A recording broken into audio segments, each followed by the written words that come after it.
All right, this is going to be the second in a series of videos that talks about the different aspects of Google Drive.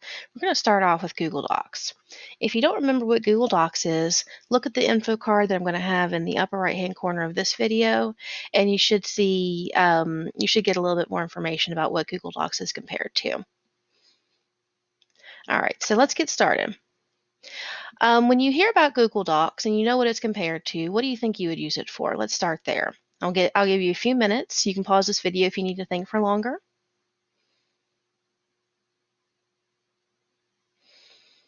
All right, so you can use your Google Docs for anything from resumes, you can use it for newsletters, business letters, meeting notes, brochures, invitations, reports, flyers, resumes. Here's an example of a professional business letter. And here's an example of an essay. All right. So Google Docs is something that you will probably use quite a bit in your, not only your high school career, but your professional career once you graduate. All right. So we want to learn a few things about how to use Google Docs properly. First of all, I want to show you guys a few basic tools. I'm sure you guys by this point know how to type.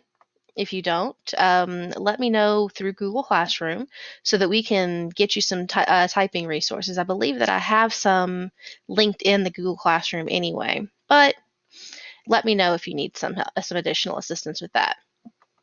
So we're not going to go into any typing. What we're going to do is we're going to practice some basic tools of Google Docs. One thing I want to show you guys how to do is how to insert an image. Okay? So one of the things you can do to make your documents more interesting is you can put images into them. Now to put an image into a Google Doc, easiest way to do it is you go up here to the Insert menu, go to Image. You can either choose one that's already on your computer or you can search the web. Now what we're going to do is we're going to assume that I don't have anything that I want to use on this document, so I'm going to search the web. You see over here that Google Images search comes up. We're going to say, I'm going to search for a basic image of a computer. This one looks good. All right, so you see how easy that was? I just picked one, clicked on it, clicked Insert, and it put it into my document. Now, there are a few things that we can do with this image once it's in our document. I can grab one of these corners here and resize the full image. You see how that keeps the box the same relative dimensions no matter where my mouse goes. Okay. I can stretch or compress this image. Watch what happens when I do this. So maybe I want it to look like that instead. And that command that I just used, we'll talk a little bit more about keyboard commands in a minute or in a later lesson, but that command that I used was Control-Z. All right. So the next thing that I can do with this image is I can take this circle up here where I've got this crosshair, I can grab it, and I can rotate my image. Maybe I want it to be vertical instead of horizontal.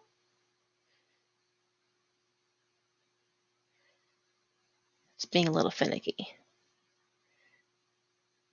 There we go. Easy as that. Maybe I want to do that because I want to make it a border for my document. There we go.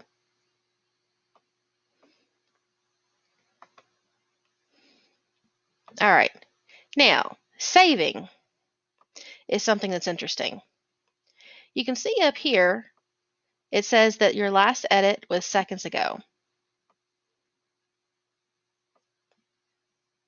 Okay?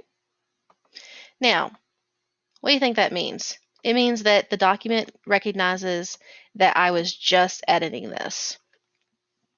Okay? So do you think that this document is saved anywhere? Think about it for a second.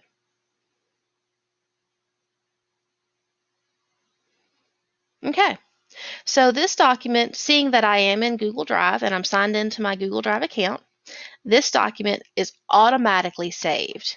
That's one of the good things about using Google Docs as opposed to using Microsoft Word, for instance. Same thing applies to sheets and slides with regards to Excel and PowerPoint. Now, if you do need to do something with it, you can actually download it as various document types. You can make a copy of it if you want to send it to somebody to edit. But you can see there is no save option on this file menu like you might expect. Okay, now let me prove this to you. I'm going to rename this document real quick. Okay, and I'll go over to, yeah, it's in the right place. I'll go over to my Google Docs folder, and you can see here's that test document. I didn't have to take any action to save it. So that's one great thing about Google Docs. If you're a habitual forgetter of saving like I am, I have lost some major projects because of that. Google Docs is a lifesaver. All right, so let's look at selecting text. Let's go over here to this essay. So let's say that I want to do some things with this text real quick. So I want to select this paragraph. There's a few different ways that I can do it. I can click at the beginning, drag my mouse through to the end. Ignore what the actual text says, it's nonsense. Okay. I can double click to select a word, or I can triple click to select the entire paragraph at once. So click and drag to select whatever I want, double click to select a word, or triple click to select an entire paragraph.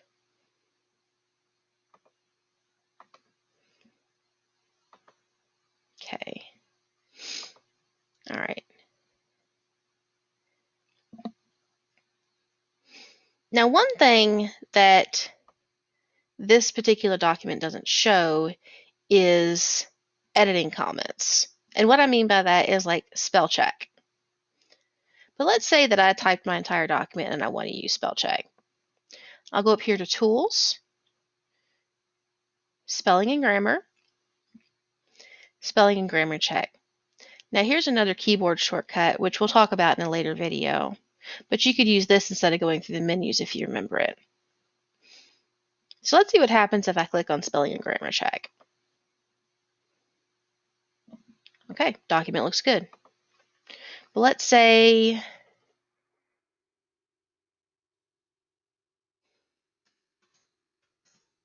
that I intentionally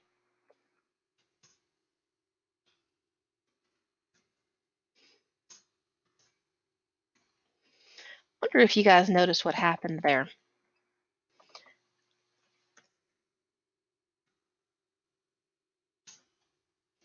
Did you see that change? So Google automatically sensed that I was mistyping something, and it changed it. Now, having said that, there are some words that are called homonyms, and if you don't know what a homonym is, ask Mr. Brown, your teacher for English. There are some words that are homonyms, such as there, so there's not as much space between those.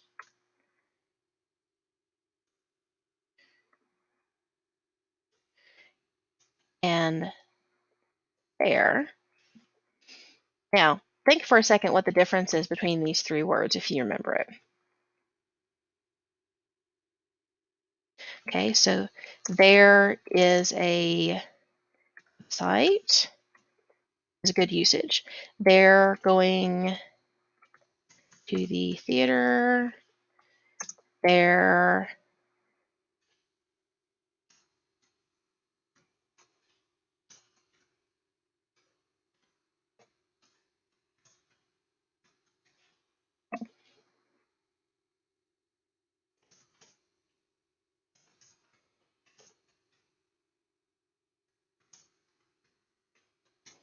Okay. Hopefully that makes a little sense. I'm not an English teacher. I'm just giving an example. But all three of those theirs sound the same when we speak out loud.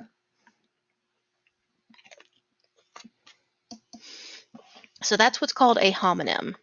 Okay. So Google Docs usually won't catch a homonym. Let's see. Let's show this as an example.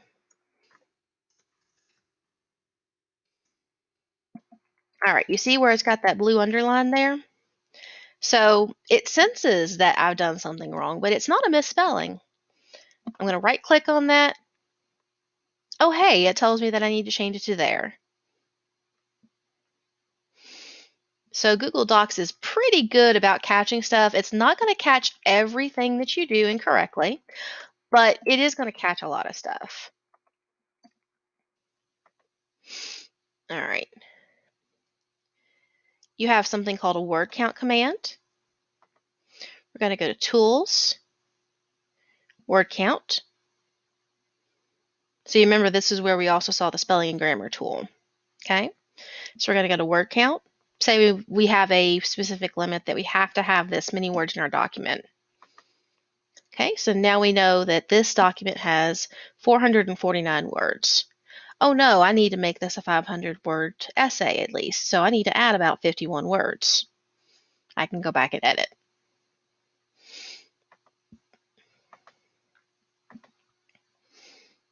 All right. So let's say we get a word in here that we don't know what it means. We're reading a document, we have no idea what this means. I'm going to right click on this word. And look, we've got a way that we can actually define it without having to do additional searching. So we're going to click on define. Okay. And we can find out that prestidigitation is magic tricks performed as entertainment. All right, so now we know what that word means. But that's just an easy way to find out what something means if you come across a document that you have no idea what a word is.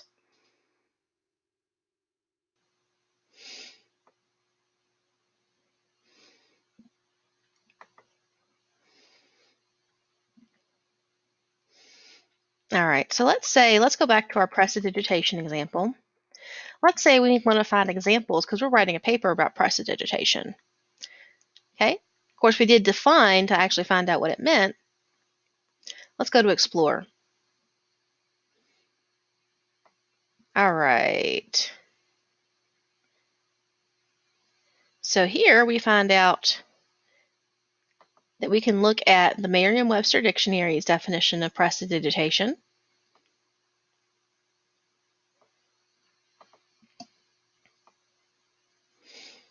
Okay. We've got some definitions, we've got some other words, synonyms. So this allows us to do a little bit of extra research on the word. All right.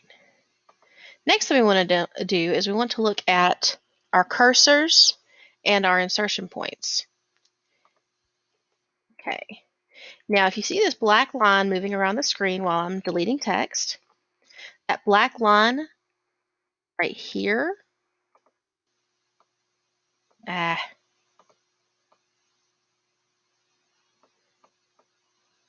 right here is my cursor. A cursor is your insertion point. So if I start typing right where my cursor is, it's going to put words right where I have the cursor, aka insertion point.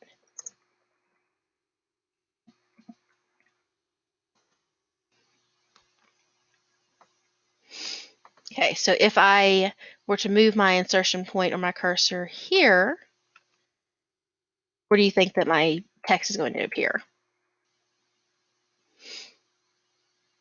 If you said it's going to appear in the middle of the word, You're correct. Forgive my typos. All right, so we talked about inserting text. We want to talk about deleting text as well. And again, this is just Control Z. We'll talk more about keyboard commands in a later lesson. All right, so let's say that I want to delete text. Think of some ways that you would delete text.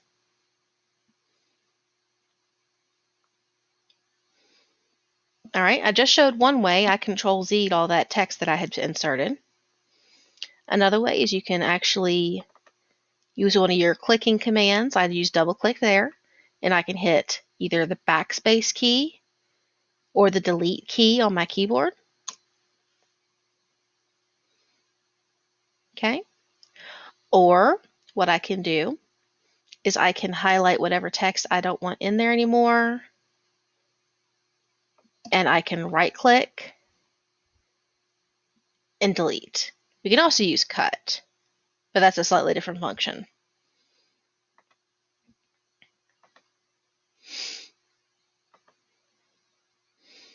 Okay, now backspace, one thing that you can do with backspace that I didn't show is you can actually use your backspace key to delete letter by letter.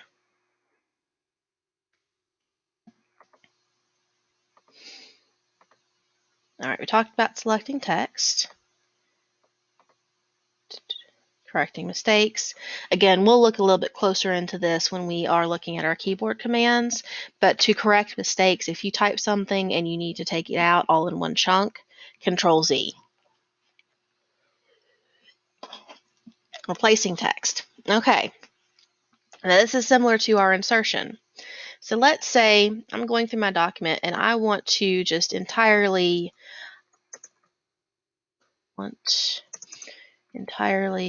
replace sentence I highlighted. And did you see how I did that? What I did is I highlighted the sentence and then I just started typing. Very simple. That's if you want to replace text. Okay. Now, one thing you might need to do occasionally, especially if you're working in an environment where you deal with copyrights and trademarks, which is information for a later lesson, you can insert special characters. So, to do that, you want to go to Insert, Special Characters, and let's say that I want to insert the copyright symbol. You can see here that I've got a couple of results. Okay. And it put it into my document right there.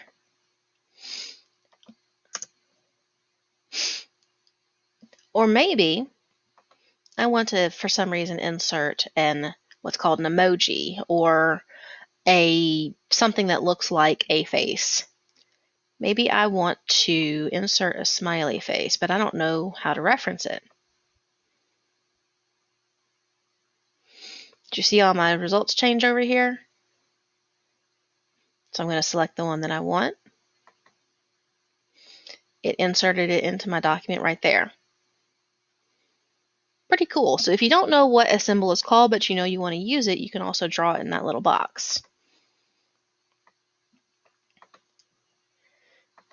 Okay.